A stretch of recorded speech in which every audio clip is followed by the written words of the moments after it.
चालाक बीवी। श्याम और राधा रायगढ़ गांव में रहते हैं।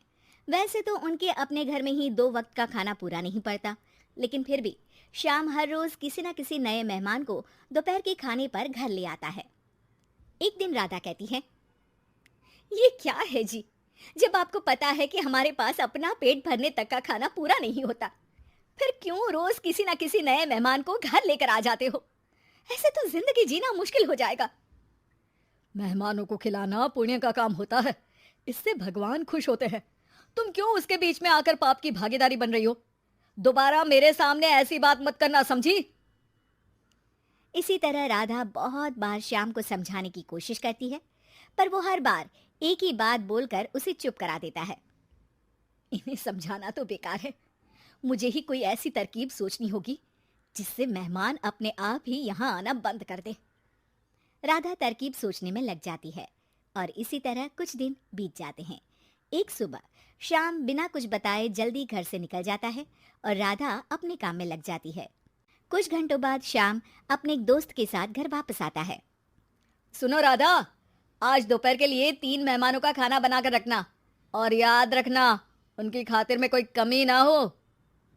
श्याम की बात पर राधा हैरानी से उसकी तरफ देखने लगती है, लेकिन दोस्त के साथ होने की वजह से कुछ बोल नहीं पाती। घर में तो ठीक तरह से 2 लोगों के खाने लायक तक दाल चावल नहीं है, और इन्हें मेहमान बुलाने हैं। बस अपना अपना बोलते हैं, दूसरे की तो कभी सुननी ही नहीं है। क्या करूं मैं? राधा क्या करूं क्या नहीं की उलझन में फंसी ही होती है कि उसके दिमाग में एक तरकीब आती है, जिस पर वो श्याम और उसके दोस्त के घर से बाहर जाते ही रसोई में से सिलबट्टा निकाल कर लाती है। अब मुझे मेरे ये साथी ही इस मुश्किल से बाहर निकालेंगे। राधा सिलबट्टे पर रोली, चावल और हल्दी डालकर उसे मेहमानों के बैठने की जगह पर ले जाकर रख देती है। कुछ ही देर में वो तीनों मेहमान भी घर पहुंच जाते हैं। आइए जी, पधारिए, हमें आपका ही इंतजार था। जी शुक्रिया। श्याम भाई कहाँ हैं? वो ना बस आते ही होंगे, तब तक आप बैठिए ना। जैसे ही वो तीनों अपनी जगह पर बैठते हैं तो सामने पूजा किए सिलबट्टे को रखा देख असमंजस में पड़ जाते हैं। और बहन, ये सिलबट्टे की पूजा कर इसे यहाँ क्यों रखा है? क्या ये आपके यहाँ का कोई रिवाज है? अरे नहीं नहीं, वो तो मेरे पति की मन्नत है, इसलिए पूजा की है। हैं? सिलबट्टे पर कैसी मन्नत? मेरे पति ने मन्नत ली है कि वो अपने मेहमानों को खाना परोसने से पहले इस सिलबट्टे से 3 बार उनके सिर पर मारेंगे। राधा की ये बात सुन तीनों मेहमानों के चेहरों की हवाइयां उड़ जाती है, जिसे देख राधा मन ही मन हंसती हुई उन्हें दिलासा देते हुए कहती है, अरे आप लोग फिक्र मत कीजिए, ज्यादा तेज नहीं मारेंगे, बस 3 बार जरा सी थपकी। और ये सुनते ही तीनों मेहमान डर से कांपते हुए तुरंत अपनी जगह से उठ खड़े होते हैं।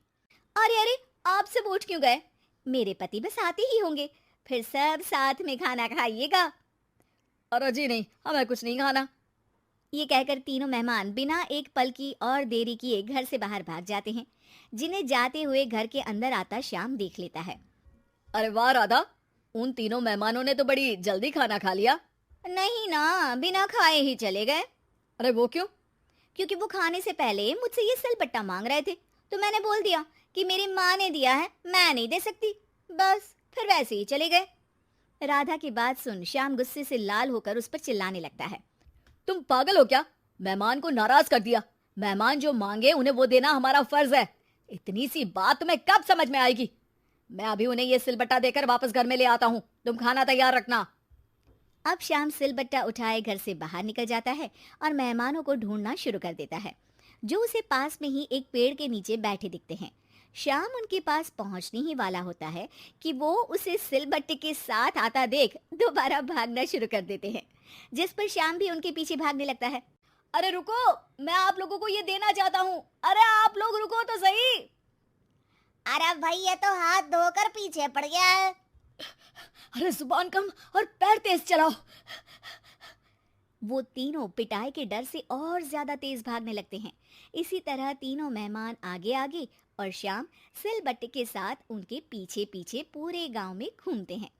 जिससे धीरे धीरे गांव में ये खबर फैल जाती है कि श्याम दयालु और उदार इंसान तो है, लेकिन अब से वो किसी की भी मेहमान नवाजी से पहले सिलबट्टे से 3 बार उसके सिर पर मारेगा, जिसके प्रभाव से अब लोग उसके घर खाने पर आना बंद कर देते हैं। मैं तो उन्हें सिलबट्टा देने जा रहा था और लोगों को लगा कि मैं मार रहा हूँ। कितना बड़ा बेवकूफ हूँ। अब मेरी ही वजह से कोई यहाँ खाने पर आने के लिए तैयार नहीं है। इस तरह राधा अपनी होशियारी और सिलबट्टे की मदद से श्याम के मेहमानों वाली आदत से छुटकारा भी पा लेती है और घर की शांति भी भंग नहीं होती।